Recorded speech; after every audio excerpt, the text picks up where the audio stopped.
오늘도 샬롬을 살아가길 소망합니다. 6월 26일 샬롬 말씀입니다. 오늘 함께 보실 말씀은 사무엘하 7장 1절에서 17절까지입니다. 우리 오늘 함께 보실 말씀 사무엘하 7장은 구속사의 그 맥락에서 굉장히 중요한 본문 중에 하나입니다.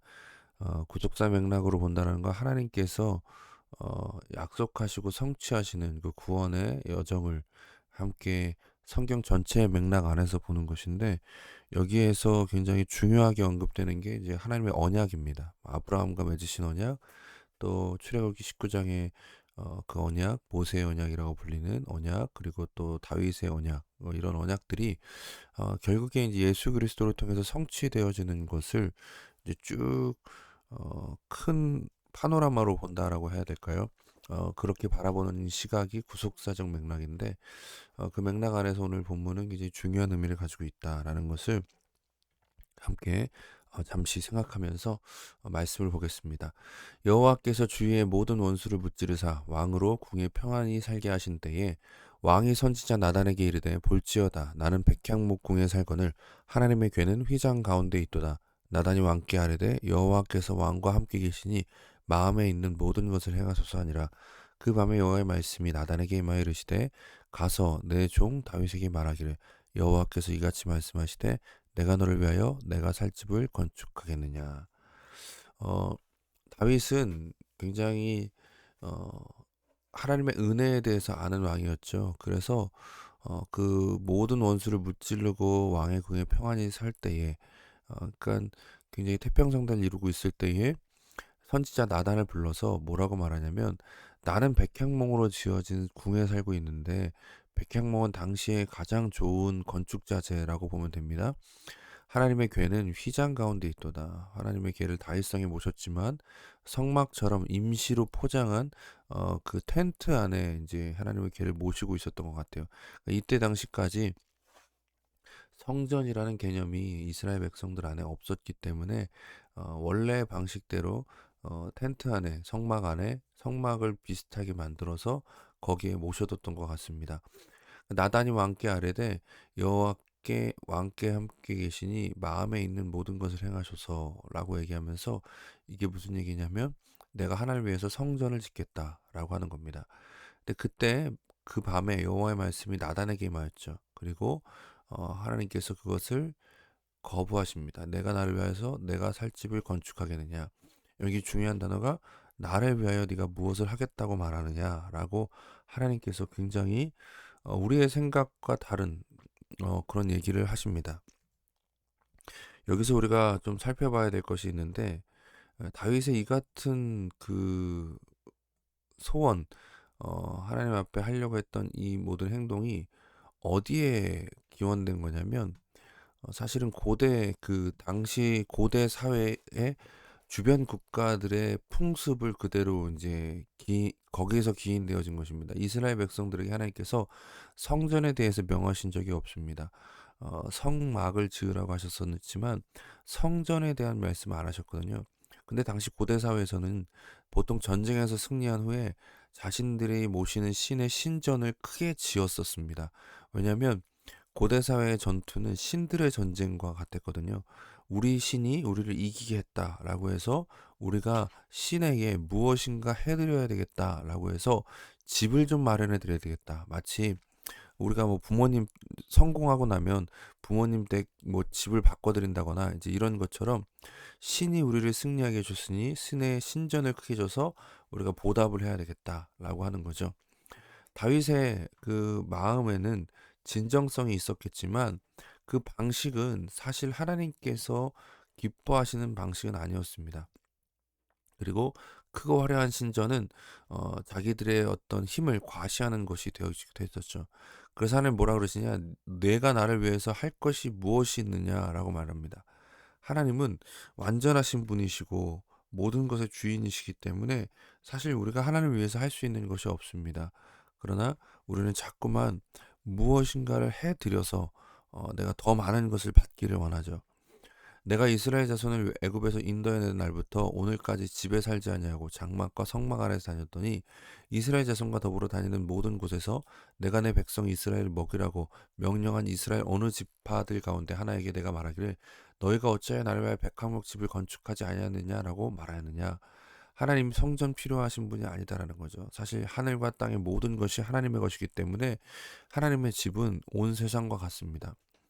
그러므로 이제 내 종 다윗에게 이와 같이 말하노라. 만군의 여호와께서 이와 같이 말씀하시기를 내가 너를 목장 곧 양을 따르는 데서 데려다가 내 백성 이스라엘의 주권자로 삼고 내가 가는 모든 곳에서 내가 너와 함께 있어 내 모든 원수를 내 앞에서 멸하였은즉 땅에서 위대한 자들의 이름같이 내 이름을 위대하게 만들어 주리라. 하나님께서는 성전을 지으려고 했던 다윗의 그 소원을 거부하십니다. 그러면서도 다윗의 마음을 헤아려 아시고 다윗에게 오히려 복을 내려 주십니다. 다윗의 마음은 하나님의 은혜에 보답하고 싶었던 건 사실이지만 하나님께 은혜 갚겠다고 했는 이 행동이 얼마나 어리석은 생각인지를 가르쳐 주심과 동시에 다윗이 온전한 방식으로 여전히 하나님을 섬기지 못하고 있었다는 것을 보여줍니다.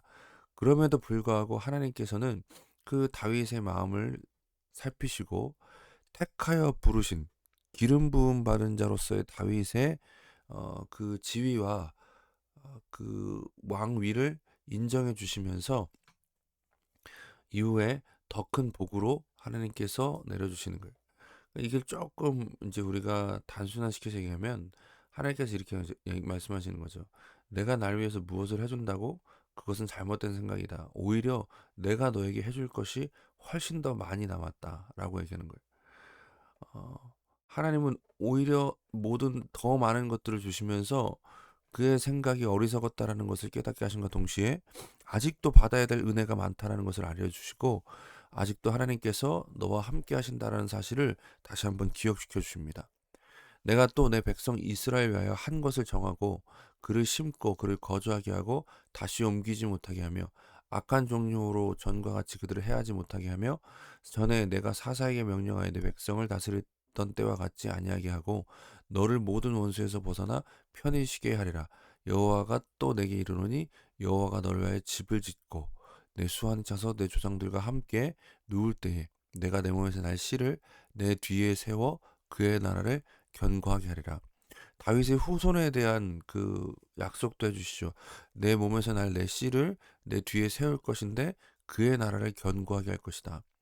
근데 여기 13절을 보시면 그는 내 이름에 집을 건축할 것이요라고 하면서 다윗의 아들 다윗의 씨를 통해서 그 집이 하나님의 집이 건축될 것이라고 얘기합니다. 그래서 여기서 1차적으로 누구를 가리킨다라는 것을 우리가 알게 되냐면 솔로몬을 가리킨다라고 얘기할 수 있죠. 그런데 말씀을 가만 보면 솔로몬에게만 국한된 얘기가 아니라는 것을 보게 돼요. 나는 그의 나라의 왕위를 영원히 견고하게 하리라. 어, 솔로몬의 나라의 왕위를 영원히 견고하게 한다라는 것은 참 한편으로는 맞지가 않죠. 왜냐하면 솔로몬은 사람이기 때문에 영원하지가 않습니다. 여기서 지금 어디까지 내다보고 얘기하고 있는 것이냐면 다윗의 후손으로 오실 그리스도, 다윗의 씨로 오실 그리스도, 그리고 그를 통해서 되어질 하나님의 나라를 까지 염두에 두고 있는 이 약속의 말씀이에요. 그의 나라의 왕위를 영원히 견고하게 했다는 것은 예수 그리스도를 통해서 세워질 하나님의 나라를 영원히 견고하게 하리라라고 하는 말씀으로 이어진다는 것이죠. 이게 구속사적 맥락에서 우리가 성경 전체를 볼 때 톱니바퀴가 맞아떨어져 가듯이 착착 맞아가는 것을 보게 될 것입니다. 나는 그에게 아버지가 되고 그는 내게 아들이 되니니 이제 여기 다시 솔로몬의 얘기와 또 여기서 나는 그 성경의 예언과 언약은 복합적인 굉장히 그 층층이 쌓여 있는 그런 요소가 있습니다. 1차적으로 솔로몬에 대한 얘기겠죠. 그리고 예수 그리스도에 대한 얘기고 또한 예수 그리스도를 통해서 하나님 나라의 백성 된 우리들에게도 해당되어지는 얘기로 확장되어집니다. 그래서 나는 그에게 아버지가 되고 그는 내게 아들이 되리니 그가 만일 내게 범죄하면 내가 사람의 매한 인생의 채찍으로 징계하려니와 내가 내 앞에서 물러나게 한 사울을 내 은총을 빼앗은 것처럼 그에게 빼앗지는 아니하니라. 이게 굉장히 중요한 말씀이죠. 물론 여기서 이제 이 부분을 예수님에게 적용할 수는 없을 거예요. 왜냐면 예수님은 죄가 없으시기에 그렇게 죄를 범할 일이 없으세요. 그러나 복층적인 그 다중적인 성격을 갖고 있다 그랬잖아요. 그 솔로몬을 비롯해서 예수 그리스도 안에서 하나님 나라의 백성된 우리들, 또한 하나님의 자녀된 우리들에게는 이 부분이 적용되어집니다. 하나님께서는 이제 그 나라를 견고하게 할 것이기 때문에 그 나라를 견고하게 하고 그의 왕위를 영원히 세워 가신다라는 것은 이제 버리지 않으신다라는 거예요. 사울을 버리신 것처럼 그에게서 빼앗진 않겠다라고 합니다. 또 16절 보시면 내 집과 내 나라가 내 앞에서 영원히 보존되고 내 왕위가 영원히 견고하리라. 하나님 결코 하나님의 나라를 버리지 않으십니다. 하나님 나라 안에 있는 백성들 또한 버리지 않으세요. 그러나 그렇기 때문에 하나님은 죄 가운데 있는 모습을 그냥 내버려 두지 않으십니다. 어, 생각해 보세요. 제가 옆집 아이가 이상한 행동을 하면 뭐 그냥 넘어갈 수 있습니다. 왜냐면 그 아이는 제 아이가 아니니까요. 근데 제 아이가 이상한 행동을 하면 저는 그냥 넘어가지지가 않죠. 어, 타이르기도 하지만 심할 때는 혼내기도 하고 매를 들기도 합니다. 그건 뭐 때문이죠? 제 아이기 때문에. 제 아이기 때문에 내버려 둘 수가 없고 제 아이기 때문에 포기가 안 되는 겁니다. 그러니까 하나님께서 사람에 대한 인상채찍으로 징계하셔서 끝까지 우리를 책임지고 가시겠다라는 약속을 해주고 계신 거예요. 얼마나 놀라운 얘기인지 모릅니다. 이 얘기는 1차적으로는 다윗 그리고 솔로몬에 해당되는 얘기겠지만 더 확장되어서는 누구까지 온다고요? 우리까지 온다고요. 말씀을 좀 적용해 보겠습니다. 어, 우리가 먼저 기억해야 될 건 하나님의 신자는 하나님의 언약 가운데 있다라는 것입니다. 마태복음 1장 1절에 보면 예수 그리스도의 계보가 나오면서 뭐라고 시작되냐? 아브라함과 다윗의 자손 예수 그리스도의 계보라라고 나오죠. 아브라함은 믿음의 조상이라고 우리가 보통 표현하죠. 그러니까 믿음으로 구원받는다라는 것이 어떠한 방식으로 되어지는가가 아브라함을 통해서 먼저 보여줬습니다. 그리고 하나님께서는 아브라함과 12장과 뭐 15장, 17장 같은 곳에서 아브라함과 언약을 맺으시죠. 내가 너의 후손을 하늘의 별과 같이 많게 할 것이다. 바다의 모래와 같이 많게 할 것이다. 하나님께서 내 후손을 통해서 어, 너에게 반드시 후손을 약속하겠다 하는 그 아브라함의 약속. 그리고 우리가 저번에 살펴봤던 쪼갠 짐승 사이로 오가시면서 하나님께서 반드시 지키실 것이라는 그 약속, 그리고 오늘 우리가 살펴봤던 다윗의 자손의 약속, 그 하나님께서 다윗의 집을 영원히 견고하게 하셨다는 약속 안에서 예수 그리스도가 오시는 거예요. 예수 그리스도께서는 그냥 어느 날 우연히 갑자기 오신 게 아니라 하나님의 철저하신 그 작정 가운데 계획대로 오신 분이다라는 거예요. 하나님께서는 다윗의 집을 영원히 견고하게 하신다고 하셨고, 이는 단순히 다윗의 집에만 해당되는 얘기가 아닙니다. 하나님의 큰 구원의 역사를 언급하고 있는 것이죠. 성경의 큰 그림 안에서 예수 그리스도의 오심은 아브라함과 다윗과 맺은 언약의 성취였습니다. 하나님께서 언약을 지키시는 분이시기에 신자가 받은 구원은 완전합니다. 하나님께서 약속하신 것을 반드시 지키는 분이시기 때문에 우리의 구원은 완전하다는 거예요. 여기서 다윗의 언약에서 우리가 무엇을 보았죠? 다윗이 무엇인가를 하려고 했을 때, 다윗이 자신의 행위를 내세우려고 했을 때 하나님께서는 오히려 그것을 책망하시고 너가 나에게 무엇을 해줄 수 있겠느냐, 오히려 내가 너에게 해줄 것이 많다라는 것을 가르쳐 주심으로써 우리의 구원이 우리의 행위와 우리의 노력에 의한 것이 아님을 다시 한번 가르쳐 주고 계세요. 그러니까 우리의 행위에 근거했지 않기 때문에 우리의 구원은 흔들리지가 않는 겁니다. 내 힘으로 이룬 것이 아니라 하나님의 은혜로 받은 구원이기에 안전하다는 것을 우리가 기억할 필요가 있습니다.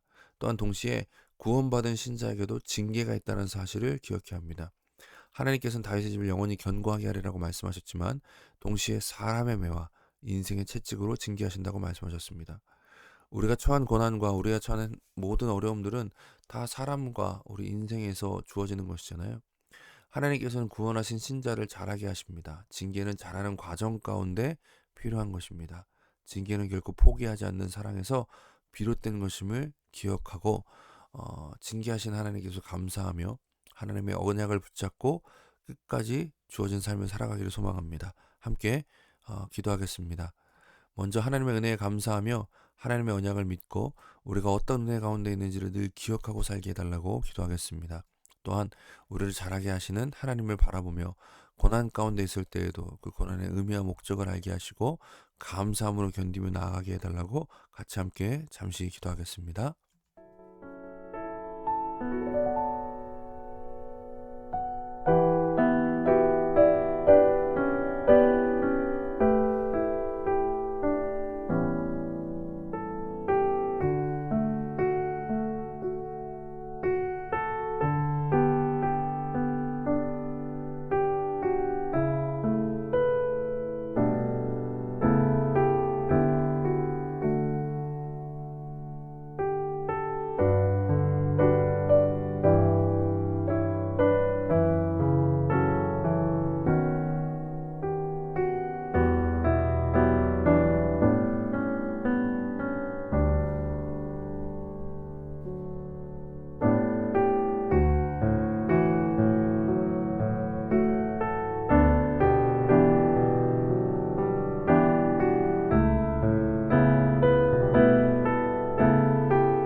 사랑의 하나님 감사합니다. 오늘 다윗의 언약을 통해서 우리가 받은 구원이 얼마나 놀라운 것인지, 얼마나 완전한 것인지, 얼마나 안전한 것인지를 함께 살펴보았습니다. 언약을 하시고 그 언약을 이루시는 하나님을 알게 하셔서 오늘도 우리에게 주어진 삶을 그 하나님을 믿는 믿음으로 살아가길 원합니다. 우리는 불안하지만 하나님은 완전하십니다. 하나님께서는 언약을 지키시는 분이시고 우리의 구원이 그 언약 안에 있기에 우리가 불안하거나 염려할 필요가 없음을 고백합니다. 때로 징계가 우리 가운데 있을 수 있지만 어려움과 고난이 우리를 힘들게 하지만 하나님의 언약을 믿는 믿음 안에서 그 또한 하나님의 사랑의 방식이라는 것을 우리로 알게 하시고 그 모든 시간들을 감사함으로 견뎌낼 수 있는 우리 모두가 되게 하여 주시옵소서. 오늘도 샬롬을 살아가기 소망합니다. 함께 하여 주시옵소서. 예수님의 이름으로 기도드립니다. 아멘. 오늘도 말씀으로 샬롬을 살아가는 저 여러분 되기를 소망합니다. 감사합니다.